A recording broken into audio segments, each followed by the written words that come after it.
上映才刚过1周，超级马里奥兄弟电影版就以3.77亿美金的惊人成绩，打破由《冰雪奇缘2》写下的动画电影首周票房纪录，甚至连任天堂的股价都因此大涨了 4%， 完美向全世界证明了怀旧成与童趣的无法挡魅力。不过，相信有在关注相关话题的朋友，一定或多或少都听说过评价两极的状况。对许多粉丝来说，这部电影就是梦想成真。但太过直白的剧情和众多游戏彩蛋，在可能连游戏都没接触过的影评们眼中，就只是画蛇添足。纵观多数影评的论点，会发现大多都聚焦在太忠于原作的讨论上，认为这部超级马里奥兄弟电影版就只是在替游戏打广告，并没有像一部电影好好描绘马里奥兄弟的故事。但你知道，其实早在1993年，任天堂就已经尝试过所谓更像电影的真人版，砸下换算到现在近乎2亿美金的4800万成本，结果不仅票房连成本的一半都没达到，口碑还糟糕到被后世奉为最佳反面教材，甚至让任天堂就此与大荧幕绝缘30年。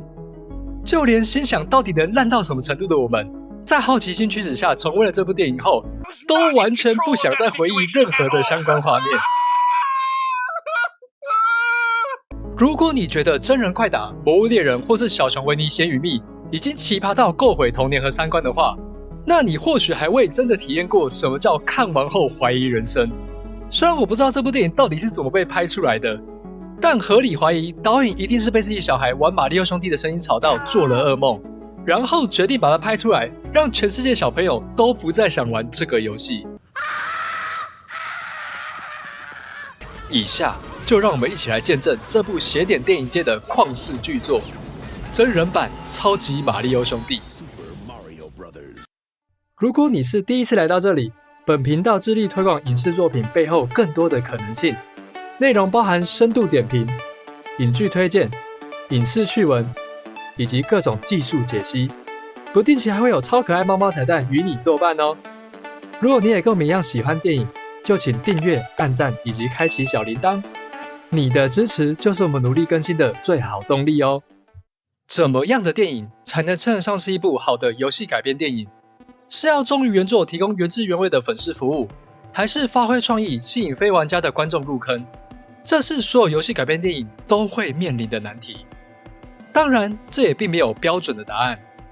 然而，过往大多数作品都想两者兼具，结果却反而造成只是将 IP 作为噱头，实际上依旧充满各种似曾相识套路的观感。不仅无法让粉丝满意，一般观众也不会对游戏产生兴趣。久而久之呢，也就形成了游戏改编电影就是雷的印象。但1993年的超级马里奥兄弟则完全不属于上述的任何一种类型，因为你除了名字之外，根本不会联想到它跟这个经典的跳跃游戏有任何关系，更不会想到这个怎么看都应该是欢乐动作冒险的电影，究竟会带给你怎么样光怪陆离的体验。电影开场，我们先是看到一段伪科学的节目画面，讲述如果恐龙没有灭绝，而是因为陨石冲击来到另外一个维度后会发生什么事。随后，超级马里奥兄弟的片名登场。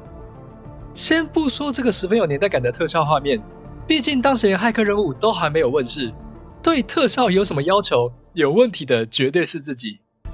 但这段意义不明的开场白，到底跟马里奥兄弟有什么关系？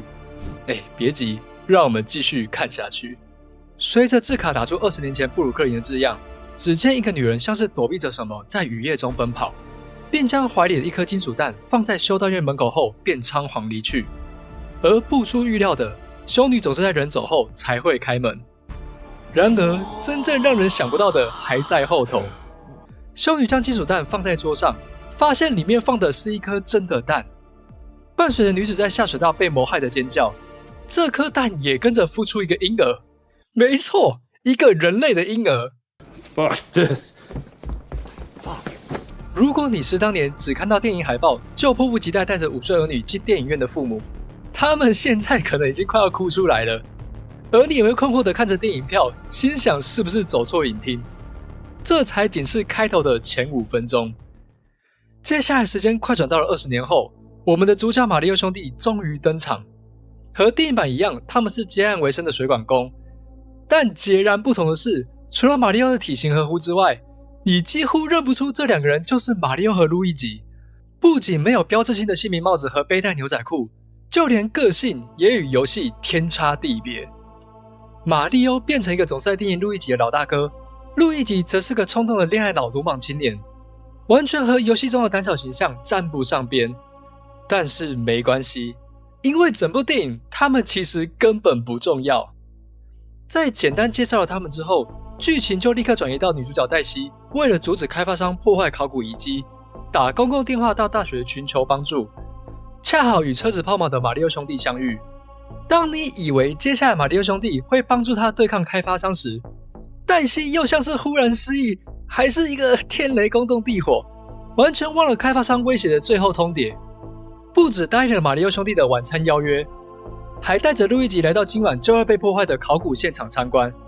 与此同时，大反派库巴的两个小弟也找到了他们，趁马里奥兄弟分心时绑架了黛西。为了拯救他，马里奥兄弟只能跟着进入异世界。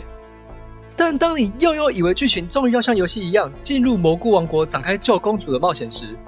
整部电影最突破天际的神展开来了。我知道接下来要说的听起来真的超唬烂，不过这部电影真的就是这么演的。原来片头所说的假设是真的，恐龙并没有因为陨石而灭绝，反而是分裂成了另外一个世界。这些恐龙也在长久演化下化为人形，而统治这个世界的就是大名鼎鼎的库巴。对，就是他，或者说川普。除此之外，各种游戏角色也被纷纷魔改。奇诺比奥变成在街边唱歌的流浪汉，黑赫变成戴着奇怪面具的怪胎，耀西就是一只真的恐龙。某种意义上来说，这还是最正常的。这个世界也绝非我们在游戏中看到的和平美妙的童话世界，而是就连银翼杀手和疯狂麦斯都相形见绌的反乌托邦地狱。就连路过的老奶奶都会拿电击棒抢劫你，只为了拿所谓的库巴金币。到底什么是库巴金币？路上的交通工具更是时不时就会爆出火花，仿佛一不小心整座城市就会陷入火海。饰演马里奥的鲍勃·霍金斯更是在采访中表示自己在拍摄期间触电了4次，手指骨折，还差点溺死。一个夜店场景还请了真的脱衣舞娘来当灵演，可见导演为了让演员入戏是有多么用心良苦啊！更别提充满整座城市的恶心真菌和各种黏糊糊的场景，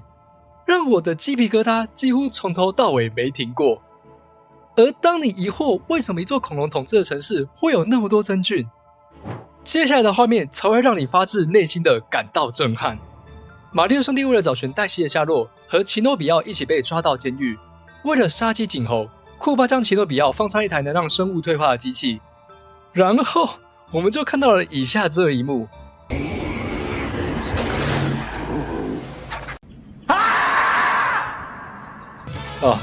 你要不要猜猜看这个让人理智断线的角色是谁？给你3秒钟，3、2、1，他是棍吧。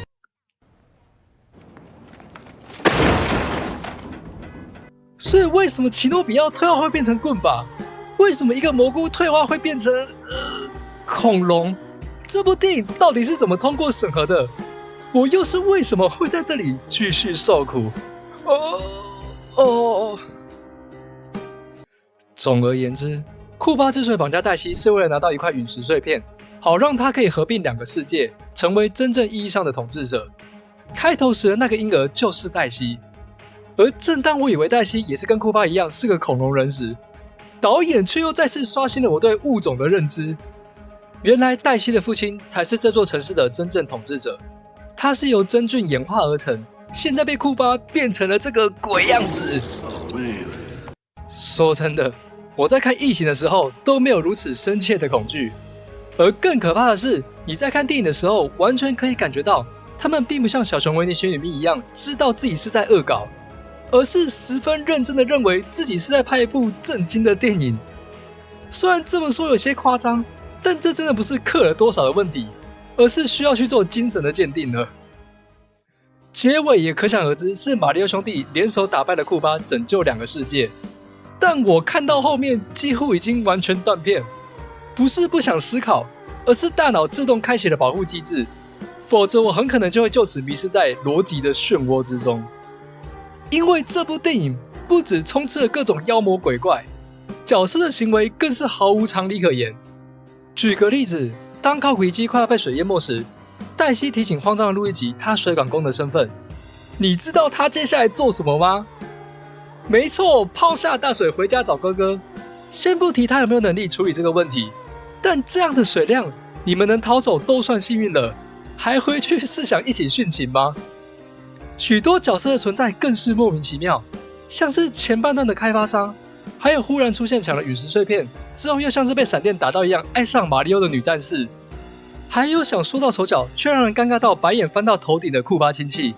以及不知道到底在冲啥回的女反派。出演路易吉的约翰尼古查摩还公开抵制超级马里奥兄弟电影版，就只因为配音群的种族问题。老兄，说真的，你要不要先考虑付一笔精神赔偿给所有看过这部电影后就此怀疑人生的小孩们？唉，尽管这部电影对我来说就是精神折磨版的夺魂剧，但还是不得不承认，它确实是一部十分有特色的电影，也看得出来美术真的很尽力呈现导演心中的奇妙世界。但他千不该万不该做的就是和超级马里奥兄弟有任何瓜葛。好吧，那今天的影片就先到此告一段落了，反正我也有点讲不下去了。如果你也觉得我们冒着发疯的危险做出这部影片值得赞赏，那就请帮我们按赞、订阅和分享，以免更多人因此受害。又或是你想拖更多人一起下水受苦也可以啦。想洗涤一下灵魂的话，也欢迎点选右上角资讯栏去看看我们之前所做的超级马里奥兄弟电影版影评。这边再提供大家一个这部电影的最佳观看时机，就是你目前正在遭遇恐怖情人纠缠，或是有任何感情上的问题，都可以跟对方说这是你最喜欢的电影，然后一起在地狱里漫游整整2个小时。如果他连这个都能忍受，那就是真爱了吧。最后，你知道这部电影其实还有打算要出续集吗？Oh, hell!